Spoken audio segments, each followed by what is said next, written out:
Nag-grave na naman nga ang papa sa okoy kaya ngayon ay gagawa tayo ng okoy na gawa sa talbos ng kangkong. Bukod nga sa napakasarap nito beshi ay para ka na rin kumain ng fried chicken. Bukod nga sa napakadaling gawin nito ay hindi mo na rin kailangan gumastos ng malaki dahil iilang ingredients lang naman ang kakailanganin mo para magawa ito.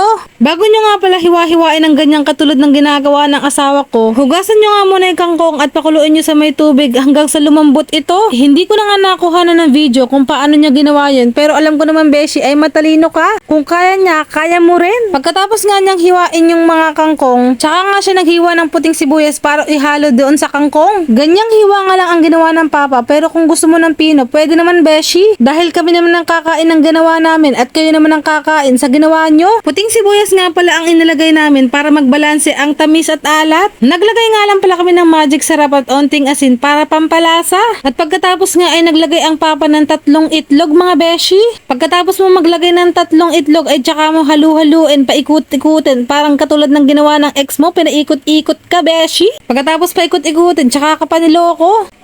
Hindi ko sinabing ako yan mga beshi pero parang ganun na nga. Hindi naman na ako bitter mga beshi pero parang ang ganda kasi isabay dito sa ginagawa ng asawa ko. Baka kung saan pa nga tayo mapunta ay ituloy na natin itong ginagawa ng asawa ko. Anyway, naglagay na nga siya ng 1/4 na harina. Itong harinang ginamit namin mga beshi ay yung tingi-tingi lang na nabibili sa tindahan. Kinulang nga pala yung harinang ginamit namin kaya nanghingi na lang kami sa kapitbahay mga beshi. Binigay mo na nga lahat beshi pero kulang pa din. Pagkatapos nga namin manghingi ay nagpabili pa ulit ang papa ng 1/4 na harina at isang itlog. At ayan na nga mga beshi, pagkatapos ng lahat-lahat ng ginawa mo ay ayan na, magbubunga na rin. Nagpainit nga muna kami ng mantika sa kawali. Ilagay mo nga lang sa medium heat ang apoy mga beshi para hindi agad masunog ang inyong okoy. Mas maganda nga kung manipis ang inyong gagawin para mas crunchy mga beshi. Sa halagang 75 pesos nga lang mga beshi ay nakagawa na kami ng okoy. Yung kangkong na ginamit namin dito mga beshi ay hindi na namin ginastusan dahil kinuha nga lang pala ito ni Papa sa may tabing ilog. Harina, sibuyas, itlog at magic sarap nga lang ang binili namin. At ayan nga mga beshi, pagkatapos maluto ay pagsaluhan na natin. At habang inaantay nga namin ang sinaing na kanin sa rice cooker, hindi na nga kami nakapagpigil at nakapag-antay maluto ang kanin kaya sinabakan na namin itong lutong okoy. Madami ang health benefits ang kangkong kaya lang kung nag-iiwas ka naman sa mga makolesterol na pagkain, abay iwasan mo na lang ito mga beshi. Pero kung matigas ang ulo mo at gusto mo talagang itry ito beshi, abay gawin mo na ngayon din.